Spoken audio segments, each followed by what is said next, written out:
Far, er du ved at være klar? Skal jeg afsted? Det er lige noget, jeg skal finde her. Kan vi ikke vente til efter begravelsen? Du ved godt, at mor og mig var ikke gift. Lad nu være. Jeg skulle bruge for, at du er min far lige nu. Ikke? Jeg har noget, jeg gerne vil fortælle dig. Kan du så ikke sige det i bilen? Nej, det er vigtigt. Kan vi ikke sætte os ned derovre? Kom. Gå da hurtigt. Kom, sæt dig ned.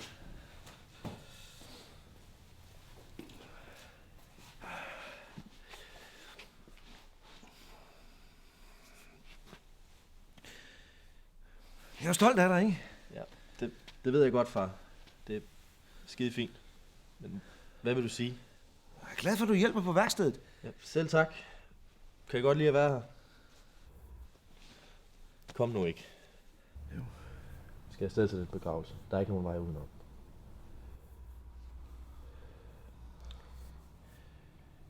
Jeg er ikke din rigtige far. Det ved jeg godt. Ved du godt det? Har mor sagt noget, eller? Nej, mor har ikke sagt noget. Behøver hun jo slet ikke. Jeg er jo ikke idiot, vel? Nej. Jeg fandt ud af det for mange år siden. Det er okay. Det er fint nok. Det er det.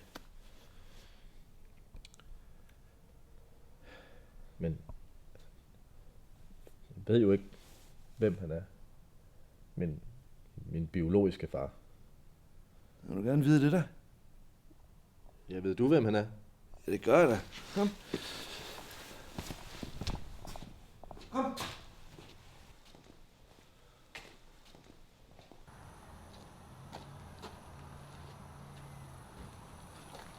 Der var også lidt problemer i starten mellem din mor og mig, altså inden vi havde fået dig.